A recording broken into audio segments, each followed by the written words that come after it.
Segunda carta do apóstolo Paulo, capítulo 1. Nós vamos ler todo o capítulo 1, amém? Como leitura. Louvado seja Deus. Depois vamos pedir a Deus para falar conosco, que o Espírito de Deus venha nos direcionar, nos instruir, para que a palavra do Senhor ela possa edificar as nossas vidas, para que o irmão Everton venha falar somente aquilo que o Espírito de Deus colocar no seu coração, amém? Dentro daquilo que o Senhor propôs para nós nesta noite, e que nós possamos ser terra boa para receber essa semente.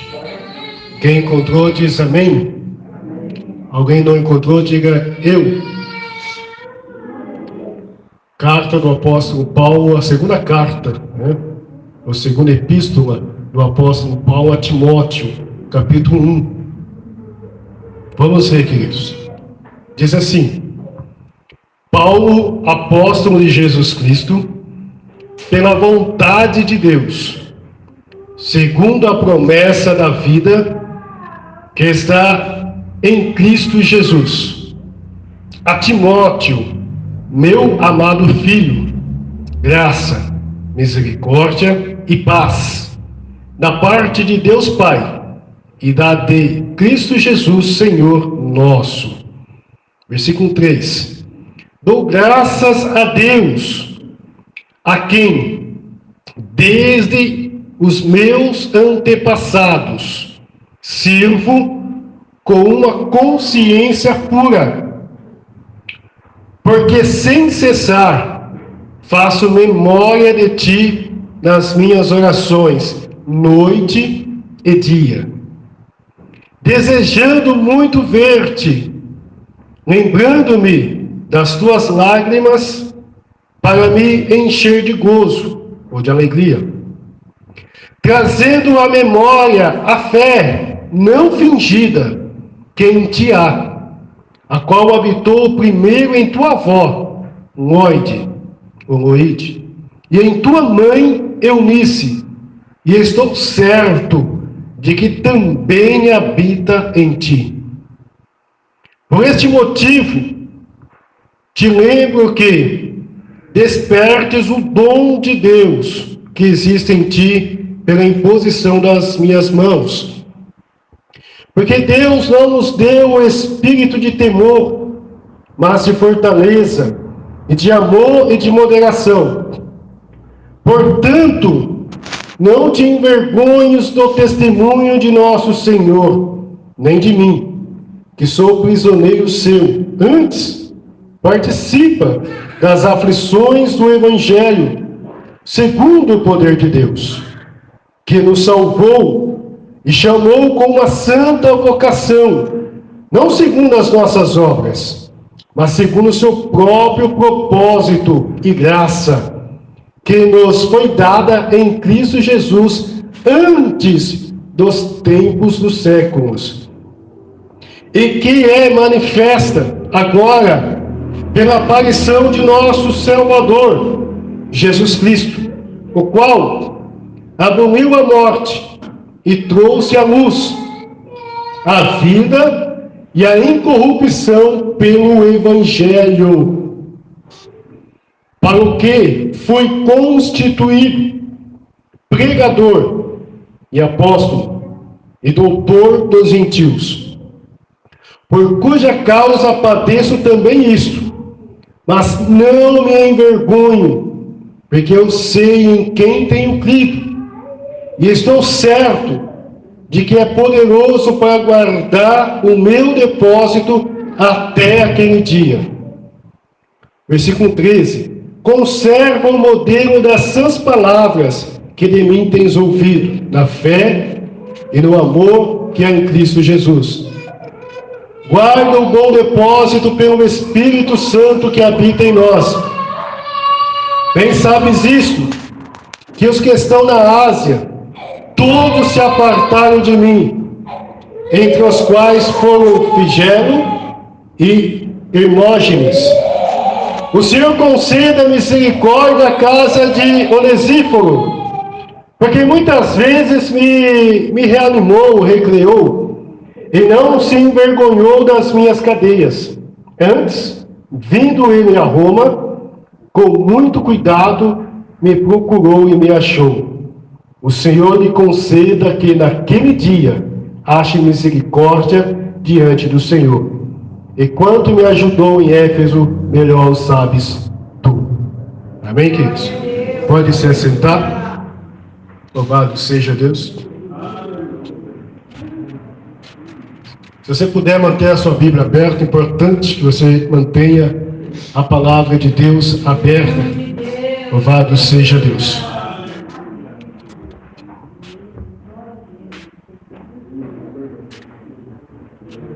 Louvado seja Deus. Irmãos, nós lemos o capítulo 1 da segunda epístola do apóstolo Paulo a Timóteo.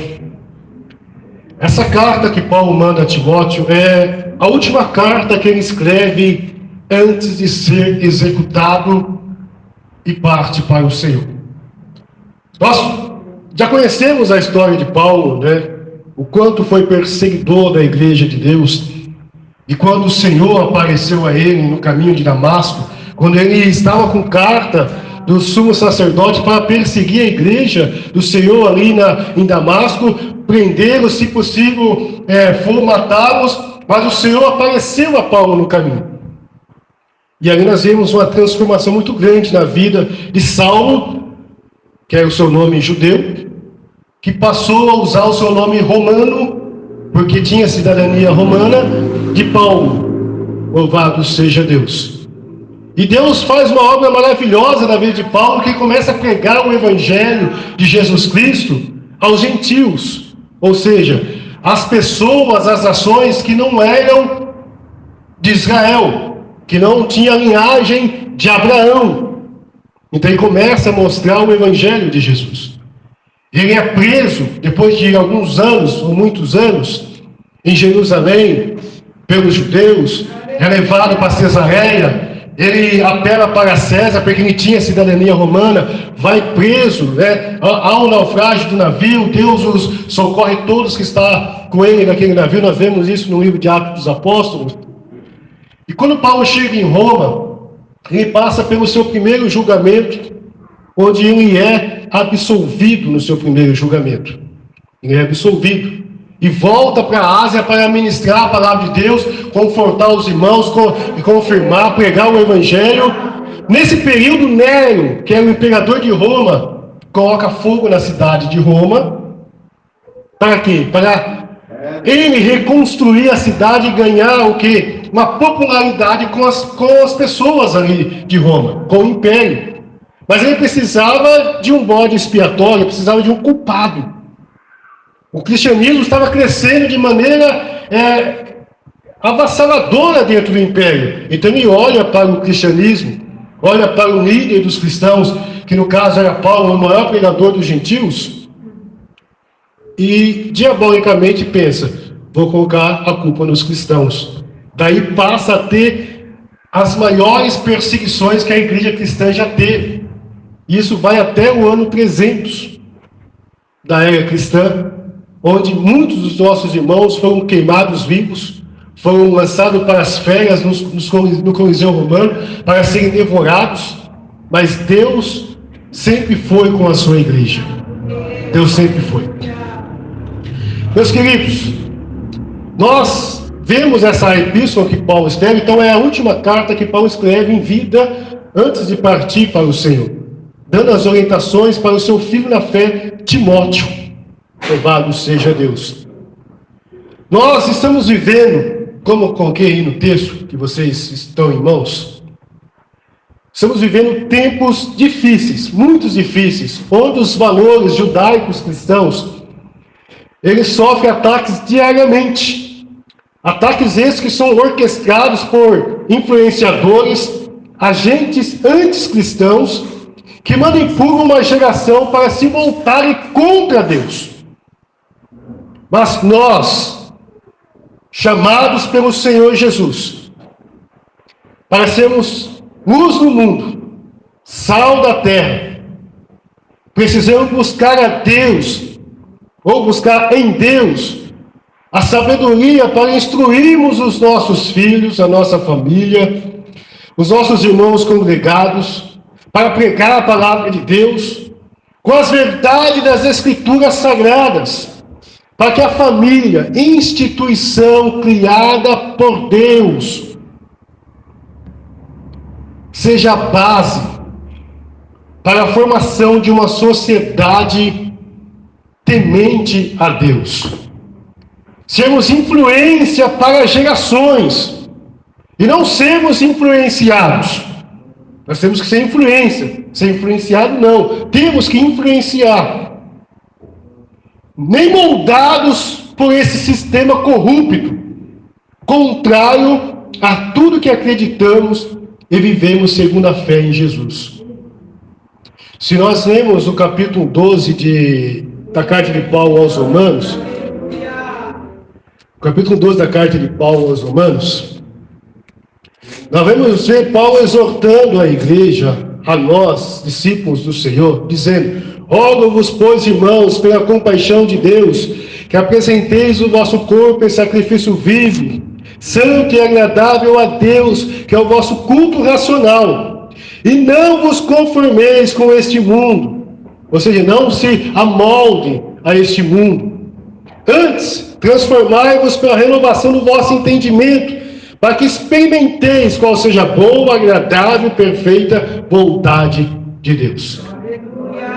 Para nós sermos influência neste mundo como igreja, nós temos que apresentar o nosso corpo, toda a nossa vida em sacrifício vivo, santo, agradável ao Senhor. Não se amoldar ao padrão que o mundo oferece, porque nós somos peregrinos, forasteiros.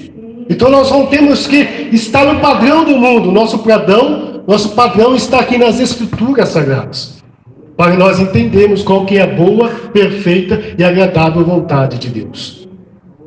E eu, como pai, você como pai, como mãe, ou ainda que você não é pai, não é mãe, mas você é igreja do Senhor, pertence ao corpo de Cristo, deve influenciar essa sociedade com a pregação da palavra de Deus. E para isso você não precisa, de forma alguma, ser um obreiro. Você é discípulo. Então você tem o testemunho do Senhor Jesus. Louvado seja Deus. Nós vemos Paulo aqui falando, nesse capítulo 1, a Timóteo, que ele escreve na segunda carta a Timóteo, ele menciona muitas vezes a questão da família, dos antepassados. O versículo 3, que nós lemos, nós vamos ver Paulo dizendo: dou graças a Deus a quem desde meus antepassados, ou seja, Paulo está citando os seus pais, ele dizendo que eu sirvo com uma consciência limpa.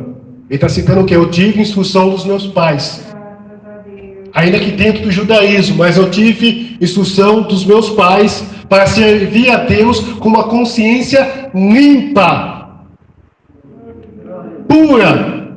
Aí ele diz: porque sem cessar faço memória de ti nas minhas orações noite e dia. Ele está falando a Timóteo, seu verdadeiro filho na fé, a quem ele gerou em uma das suas pregações. Nós vamos ver Paulo citando também a respeito da família, quando ele fala de Timóteo. No versículo 5: trazendo à memória a fé não fingida que há em ti, a qual habitou primeiro na tua avó. Paulo está falando da avó de Timóteo, que tinha uma fé genuína, que não era uma fé fingida.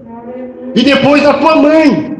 E Paulo começa a falar o quê? Da mãe de Timóteo, que também tinha uma fé genuína, não fingida. E ele diz: eu tenho a certeza que também em ti habita essa fé. Ou seja, a avó ensinou a mãe, que a mãe ensinou também o filho. De geração para geração. De geração para geração. Antigamente, antes dos textos sagrados serem reunidos e nós conhecemos como Bíblia, antes da escrita, todo o ensinamento era falado de boca a boca. Nós vemos como é que os homens conheciam a Deus no passado antes da escrita. boca a boca, de pai para filho.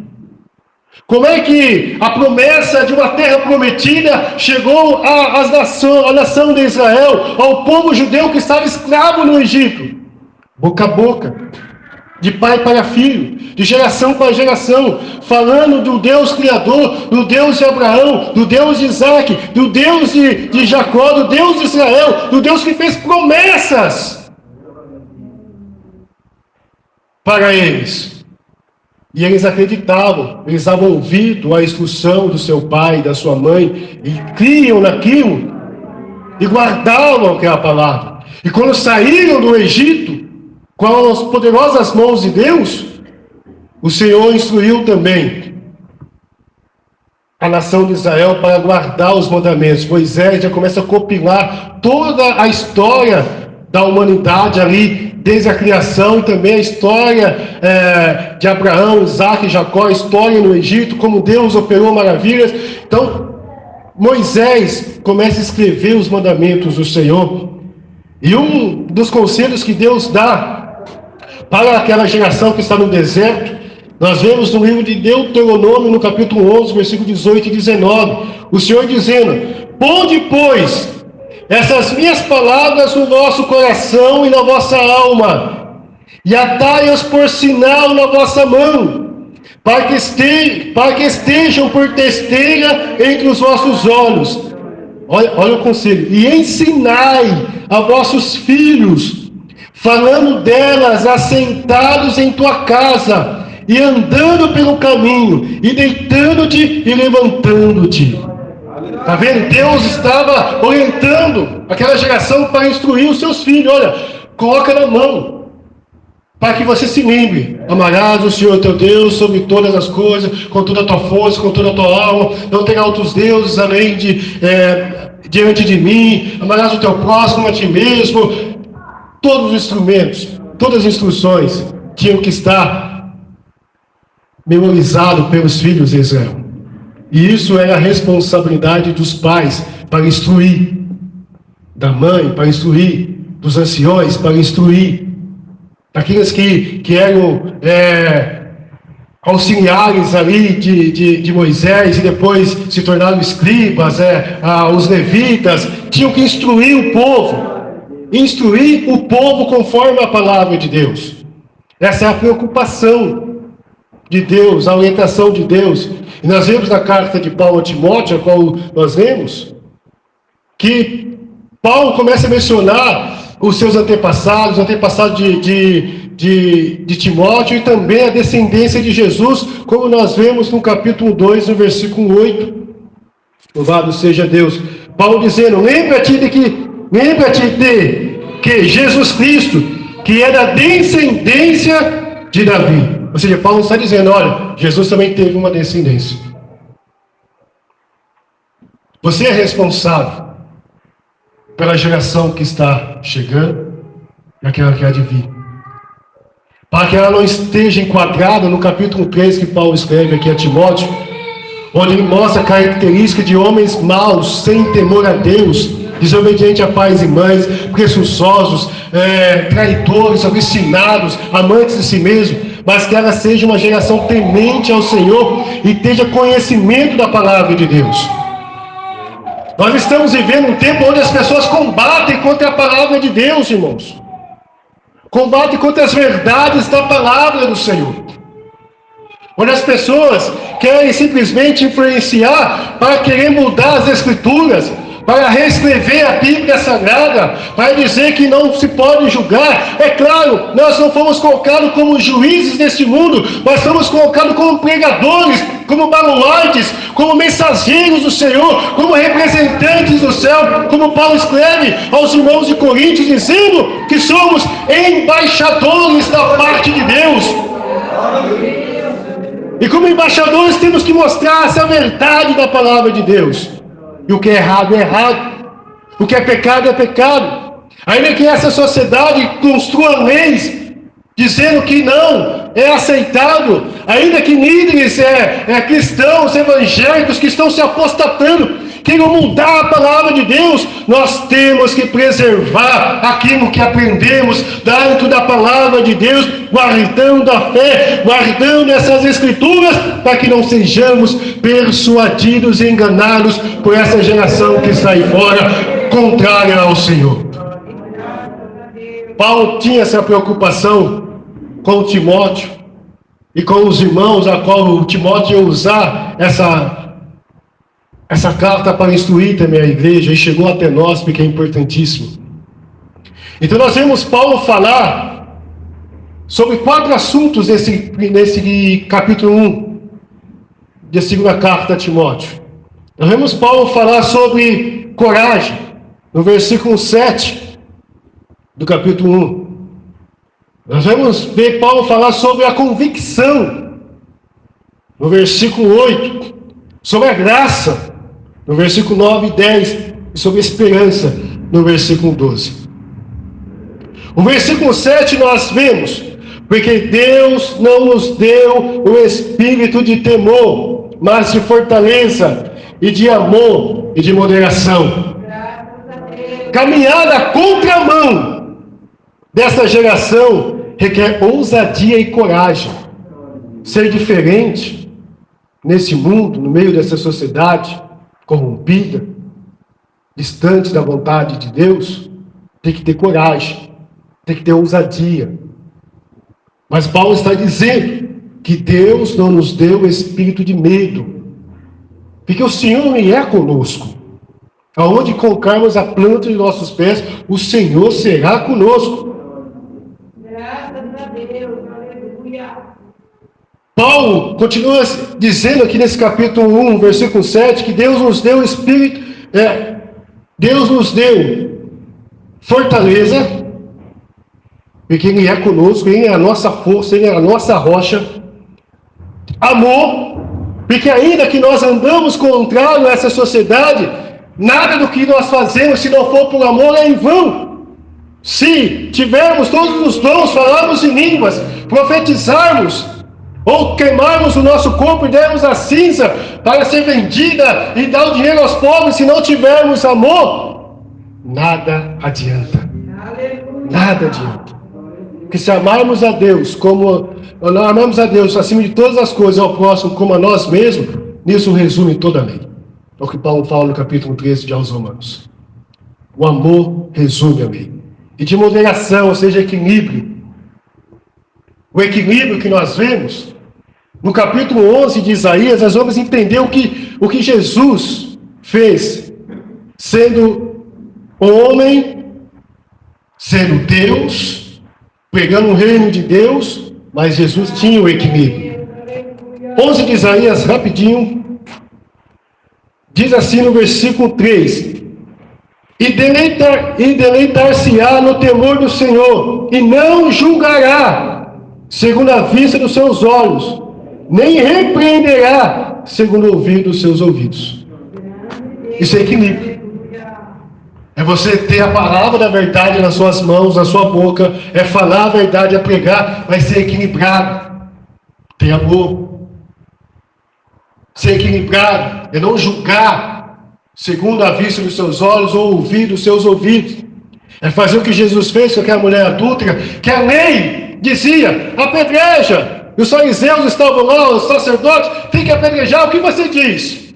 E Jesus escrevia na areia: o que você diz? Ela tem que ser apedrejada. E Jesus disse: aquele dentre vós que não tem pecado, seja o primeiro a tirar a pedra. Não ficou um. Não ficou um. Pela lei que a mulher teria que ser apedrejada. Mas onde estava o adúltero? Jesus sabia da astúcia daqueles homens. Mas Jesus também queria oferecer perdão, porque ele enxergava dentro daquele coração arrependimento. É por isso que Jesus perguntou para onde estão os teus acusadores? Ninguém te condenou? Ele disse: não, Senhor, ninguém. Eu vejo isso registrado no Evangelho de João, capítulo 8. E Jesus disse: então vai. Eu também não te condeno, mas não peques mais.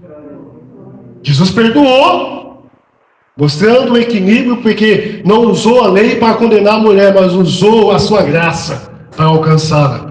Vai e não peques mais. Santo Deus. É por isso que nós temos que ter essa moderação, mesmo tendo a verdade em nossas mãos, saber a hora de falar, saber a hora de entrar, a hora de sair, pedir a Deus sabedoria para tratarmos qualquer coisa dentro do reino de Deus, até na hora de pregar. Paulo falou com Timóteo a respeito da convicção. No versículo 8, nós vemos aqui Paulo dizendo: portanto, não te envergonhes do testemunho de nosso Senhor, nem de mim, que sou prisioneiro seu. Antes, participa das aflições do Evangelho, segundo o poder de Deus. Quando estamos convictos da nossa crença, não existe vergonha. Temos certeza da nossa esperança em todos os momentos, inclusive nos dias de adversidade. Quando nós temos convicção daquilo que nós acreditamos, defendemos, da fé que temos, a gente não se envergonha. A gente não se envergonha lá no trabalho de falar de Jesus. A gente não se envergonha de falar de Jesus lá na escola. A gente não se envergonha de falar de Jesus para o nosso vizinho. A gente não se envergonha de falar de Jesus, de mostrar quem somos, a quem servimos e para onde estamos caminhando. Onde quer que ela plante nossos pés estiver, nós sim damos testemunho. Damos testemunhos.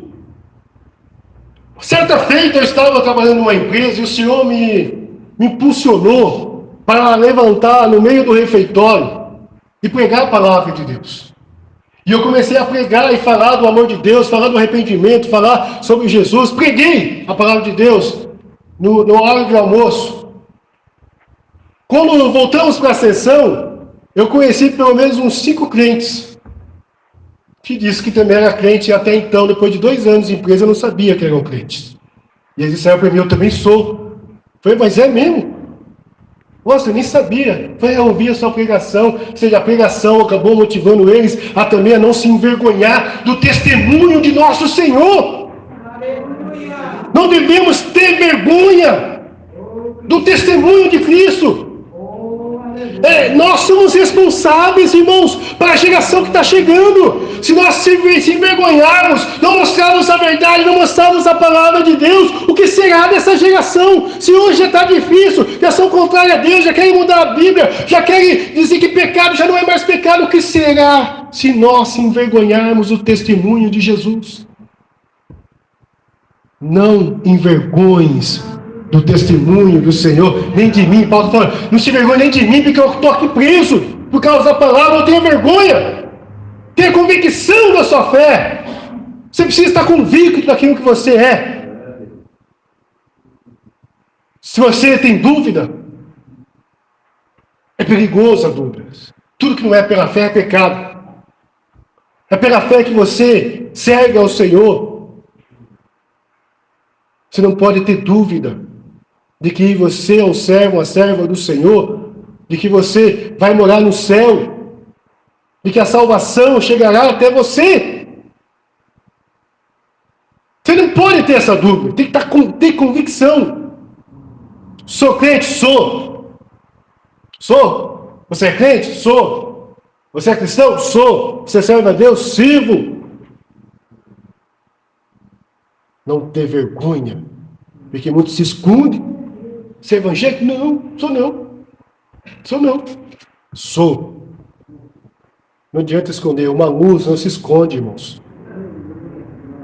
Você é luz. Ainda que você queira correr para lá e para cá, você é luz. A luz ela vai brilhar em algum momento das trevas. Talvez o medo queira te afugentar. Mas você é luz, você não vai se esconder. Você vai ser descoberto em algum momento. Em algum momento você será descoberto. Então não te envergonhe do testemunho de nosso Senhor. Dê testemunho. Cumpra a palavra de Deus. Seja a testemunha do Senhor, como Jesus disse. E recebereis a virtude do Espírito Santo. E sereis testemunhas até os confins da terra. Deus conta contigo. Não se envergonhe. Paulo falou sobre a graça. No versículo 9 e 10, Paulo que é a continuidade aqui do versículo 8, que nos salvou, segundo o poder de Deus, que nos salvou, e chamou com uma santa vocação, não segundo as nossas obras, mas segundo o seu próprio propósito e graça, que nos foi dada em Cristo Jesus, antes dos tempos dos séculos. Ou seja, essa salvação já estava certa antes da fundação do mundo, que o Cordeiro de Deus foi morto antes da fundação do mundo. Ou seja, Deus já tinha um propósito de salvação por meio de Jesus antes que a humanidade existisse. Aleluia, Jesus. Com tantas doutrinas ensinadas pelas religiões e divisões existentes dentro do cristianismo, ainda há dúvidas em muitos sobre a salvação.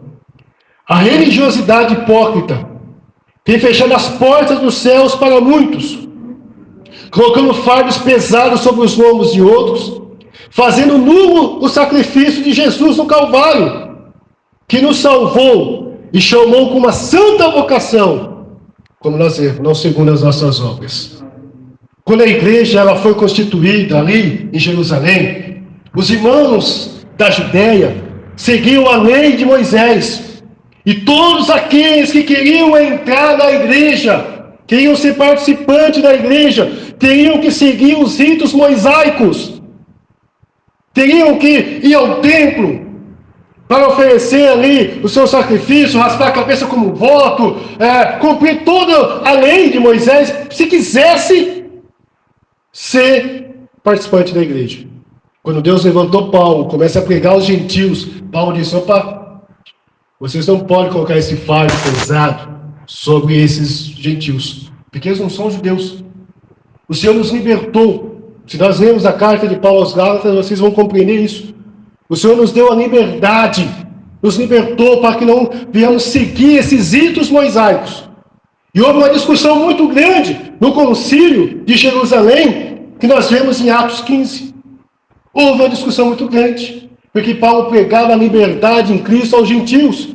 E os irmãos de Jerusalém, Tiago, João, Pedro, pregavam que tinha que ser, os gentios que quisessem entrar na igreja, teriam que se tornar judeus. E Paulo disse: não, vocês estão anulando o sacrifício de Jesus? Se a lei fosse potente para salvar, Cristo não precisava morrer. Mas como diz o escritor de Hebreus, você deixa o velho e nasce um novo. O Novo Testamento, selado pelo sangue de Jesus. A lei foi dada somente como espelho para mostrar quem somos: falhos, pecadores, errantes, e que não temos condição alguma de alcançarmos salvação pelos nossos próprios méritos. Impossível! Impossível! Impossível!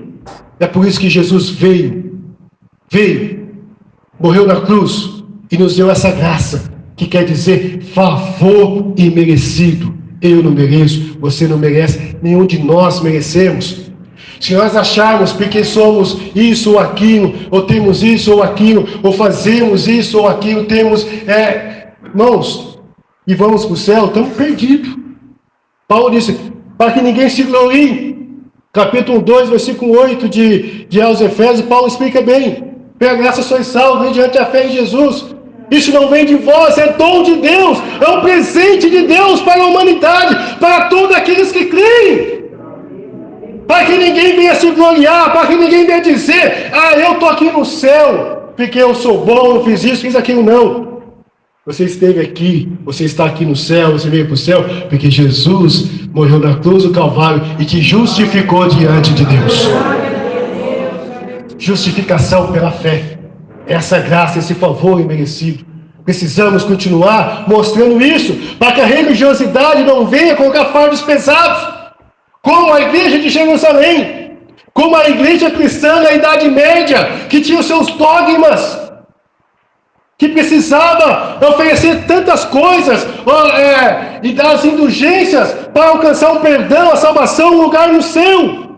Ou como nos dias de hoje, muitas doutrinas, muitas religiões que colocam algumas ensinamentos, costumes, dogmas, que diz, se você não fizer, você não vai para o céu. Para que Jesus morreu? Se é somente seguir uma regra, você vai para o céu, Jesus não precisava morrer. Os judeus estavam salvos porque eles tinham a lei de Deus. Ainda assim, Jesus veio e morreu. E ressuscitou ao terceiro dia para garantir a nós a vida eterna e a reconciliação com Deus. Graça. Você nunca se esquecer, para que você não venha tropeçar, para que você não venha se ensoberbecer. Porque a soberba, ela precede a queda. Não seja justo demasiadamente, porque destruiria a ti mesmo, diz o sábio Salomão. A soberba procede a queda, então nós temos que ter a humildade e reconhecer que nós dependemos dessa graça, da misericórdia de Deus todos os dias. Agora Ele nos chamou para uma santa vocação, ou seja, fomos vocacionados para sermos separados, diferente, não moldados pelos costumes do mundo, por essa sociedade contrária a Deus. Não devemos seguir aquilo que a sociedade prega ou diz que é por amor. Não, o amor de Deus está em Cristo, que Deus amou o mundo de tal maneira que deu seu Filho unigênito para que todo aquele que creia não pereça, mas tenha a vida eterna. Aquele que crê no Filho tem a vida, aquele que não crê já está condenado. Porque o que dizem por aí, não, Deus é amor, Deus é amor. Tem que falar que é amor, é amor, é amor. O Deus de amor lançará muitos no inferno. O inferno existe. Por quê? Porque não creu no unigênito Filho de Deus. E quando você crê, você gera fé. E pela fé, diz o apóstolo João, nós vencemos o mundo, ou seja, o sistema, os costumes do mundo, o sistema mundano, as doutrinas do mundo. Você se torna diferente. Quando se fala de santidade, ou seja, ser separado. Mente diferente, mentalidade diferente. A igreja precisa continuar com essa mentalidade diferente, ainda que muitos estão se apostatando, porque esse é cumprimento da palavra de Deus. Muitos se apostatarão da fé nos últimos dias, dando ouvido a espíritos enganadores, doutrinas de demônios. E homens influentes, pastores influentes, bispos, reverendos, dizendo que a Bíblia está defasada. Oh, meu irmão, a palavra de Deus permanece para sempre. Passa os céus e passa a terra, diz o Senhor, mas as minhas palavras não passarão. Ela continua a mesma palavra. A mesma. E como disse um pregador do passado, que chegará um tempo que nós seríamos perseguidos pelos próprios crentes. E é o que está acontecendo. Perseguidos no meio evangélico, principalmente aqui no Brasil, de pastores renomados, cantores renomados, que estão simplesmente tornando vã a cruz de Cristo, sacrificando novamente o Senhor. Como diz o escritor de Hebreus, no capítulo 6, é impossível que alcance o arrependimento, porque se apostataram. Sobre eles já arde um juízo duro. Então nós temos que tomar cuidado, pedir a Deus misericórdia todos os dias. Senhor, me ajude a entender a tua palavra, me ajude a te servir, Senhor, me ajude a andar dentro da sua vontade, Senhor, para que eu não seja persuadido por estes, porque a multidão ela vem ao contrário. Por isso que a palavra de Deus fala que a porta é estreita, poucos entram, e a porta larga muitos vão passar, porque a multidão ela vem dizendo, não, é amor, vem todo mundo, vem você do jeito que você está e fica do jeito que você está, fale o que você quiser, porque Deus é amor. A porta estreita está dizendo, vem como está, eu te liberto, eu te transformo, eu te dou uma nova vida, você nasce de novo, se torna um novo homem, se torna uma nova mulher, entra pela porta estreita e ouve do Senhor. Vinde, benditos de meu Pai, possuí por herança o reino que vos está preparado antes da fundação do mundo. para finalizarmos, Paulo fala sobre essa esperança.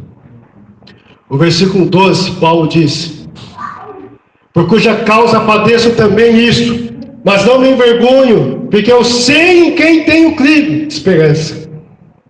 E estou certo de que é poderoso para guardar o meu depósito até aquele dia. A esperança de triunfarmos deste mundo mau e esperarmos o dia glorioso em que o nosso Senhor Jesus virá nos arrebatar, jamais pode sair dos nossos corações e entendimento.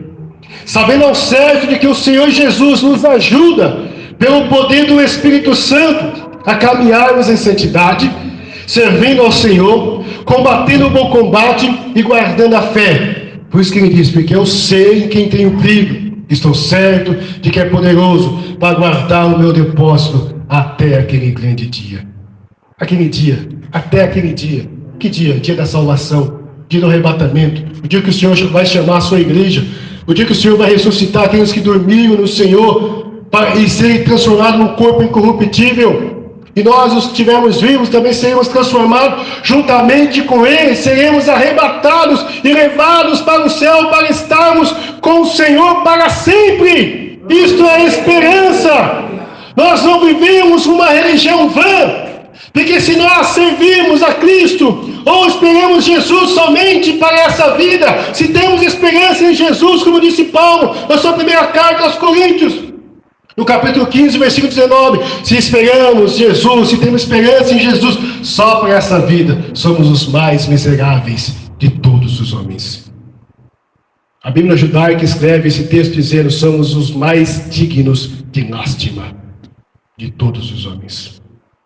Não podemos querer Jesus, ter esperança em Jesus só para Ele nos abençoar, porque Ele abençoa. Só para Ele nos curar, porque Ele cura. Só para Ele abrir porta, porque Ele abre.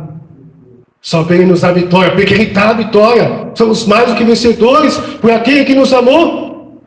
A nossa esperança, ela é eterna, por isso andamos por fé e não por vista.